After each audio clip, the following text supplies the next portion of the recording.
तर मित्रांनो, मी 4 ते 5 दिवस झालं आउट ऑफ पुणे होतो. त्याच्यामुळे गाडी एकाच ठिकाणी लावून होती. त्याच्यामुळे लय बेकार घाण झाली होती. गाडी सगळा धुरळा बसला होता गाडीवरती. जाताना गाडीला कवर पण घालून गेलो नव्हतो. आतनं बाहेरनं गाडी लय घाण झाली होती. तर म्हटलं चला मग जरा गाडी वॉशिंग करून आणावी.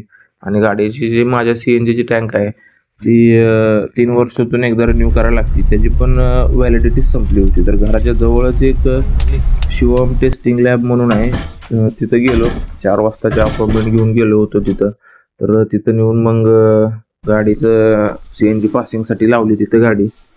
काही जास्त रश नसल्यामुळं अर्धा ते पाऊण तासामध्ये CNGचा सिलेंडर व्यवस्थित चेक करून वगैरे झाला.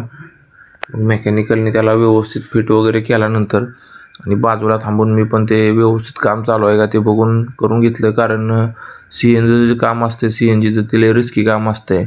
आणि शिवम CNG टेस्टिंग लॅबमध्ये इथं काय सगळं समोरासमोरच होतं आहे सगळं जे काय आहे ती.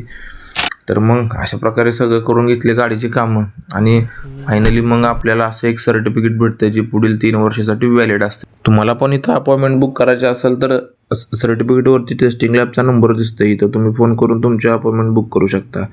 तर चला, कसा वाटला व्हिडिओ मित्रांनो कमेंट करून सांगा. आवडल्यास लाईक करा, आयडीला फॉलो करा मित्रांनो. तर चला आपण भेटूया नेक्स्ट व्हिडिओमध्ये. Bye bye.